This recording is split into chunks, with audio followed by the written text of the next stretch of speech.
always, we have Chats and Kalpas. We'll have some representatives. You can have a representative from the table. We have already a couple of representatives over there to wash our hands. There are 3 washing stations in the room. There's one over here, one down there, and there's one here on my left. We can have a few representatives go and wash our hands as we prepare for the next step of the seder. The next step is what we're going to do. Everyone has on their table, there is a plate of onion and there's a little cup of salt water. This is the sage of Karpas. The salt.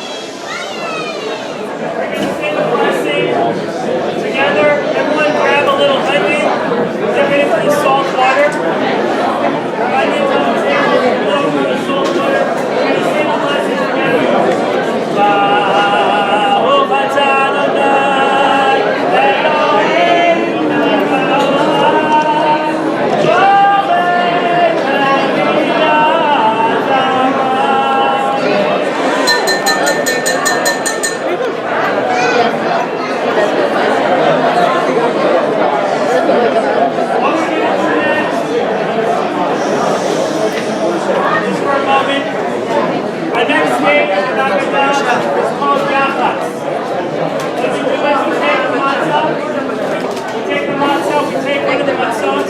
The seder plate, and we break it in half. We break it in half.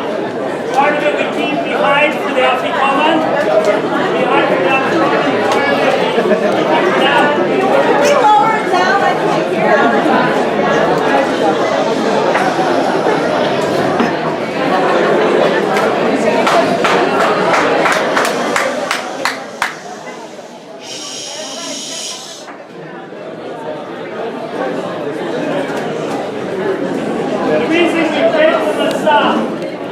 The reason we break the matzah in half,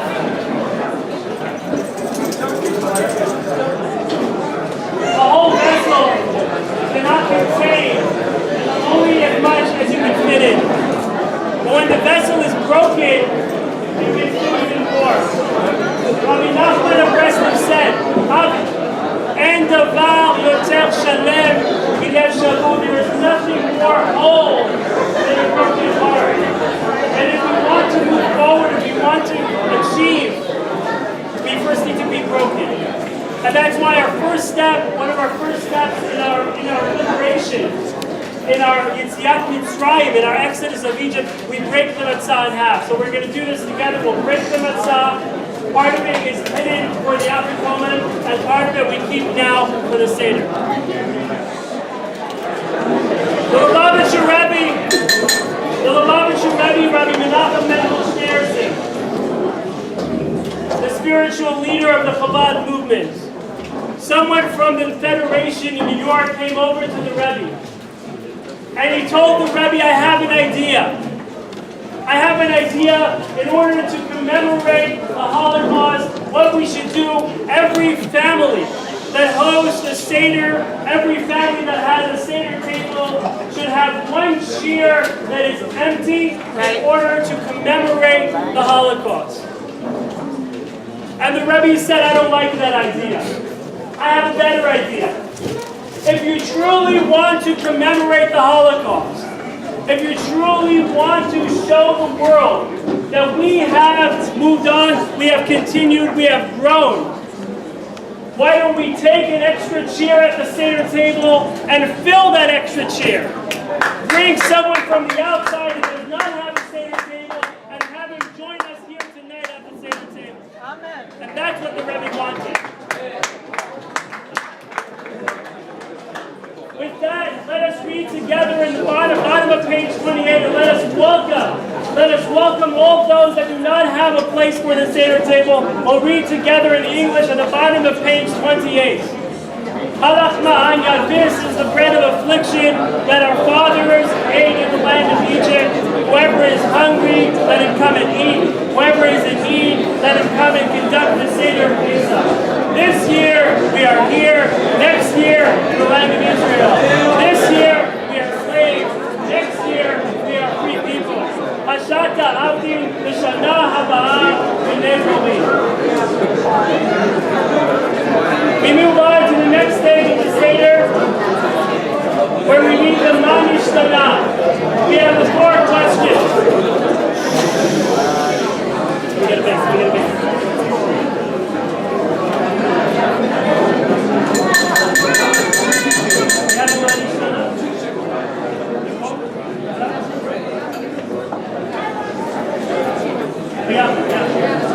What Ishtana? Top of page 29.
We're at the bottom of page 29.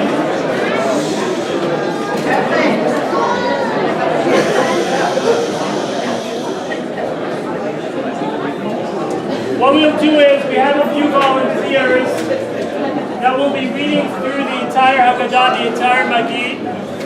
They will be doing it for us all.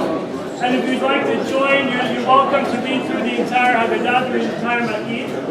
As a group, we'll be reading a few select paragraphs of the Magid, and we will sing a few songs. You're welcome to join along with us or read throughout the entire Magid. We'll read together on middle of page 29, we'll read together in English. We were slaves to Pharaoh in Egypt, and God, our God, took us out from here with a strong hand and with an outstretched arm. And He, the Holy One, blessed be He, and now take ye our fathers out of Egypt, and we, our children, and our children's children, would have remained enslaved to Pharaoh in Egypt, even if all of us were wise and all of us were understanding, all of us knowing the Torah, we should still be obligated to discuss the Exodus from Egypt, and everyone would discuss the Exodus from Egypt and let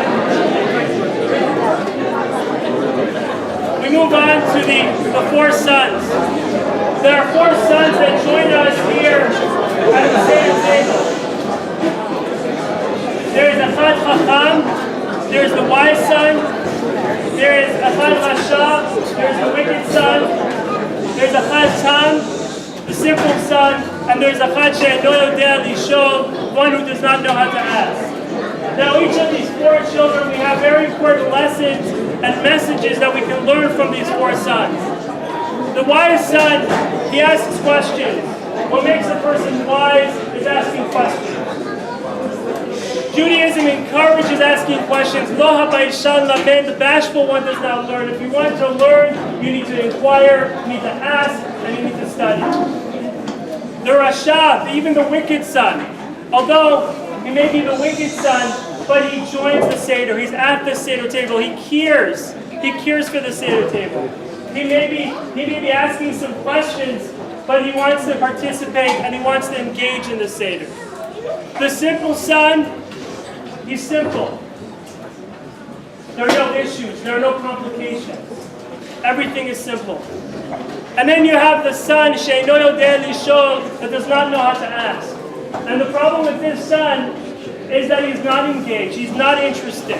And it is our task to engage this child and engage this person so he's also interested and he's also excited about joining the seder. But the Lubavitcher Rebbe introduced a fifth child.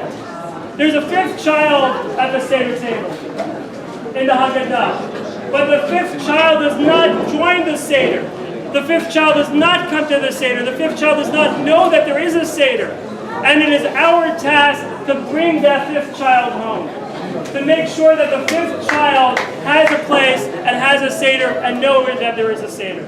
Amen. So we'll read the four children in middle of page 30. I'll ask someone from there are table numbers. Is there a table 5? Table 5? Is there a table 5? Going once. You guys 5? All right, let's read. Chacham, the wise son. You got it. Middle of page 30. The wise one. The wise one, what does he say? What are the testimonies, the statuses, and the laws which God, our God, has commanded you? You in turn shall instruct him in the laws of the Pesach. Up to one is not to eat any dessert after the Pesach lamb. Continue. Loud. The wicked one, what does he say? What is this service to you? He says to you, but not to him.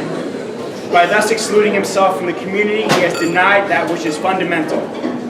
You, therefore, blunt his teeth and say to him, it is because of this that God acted for me when I left Egypt. For me, but not for him. If he had been there, he would not have been redeemed.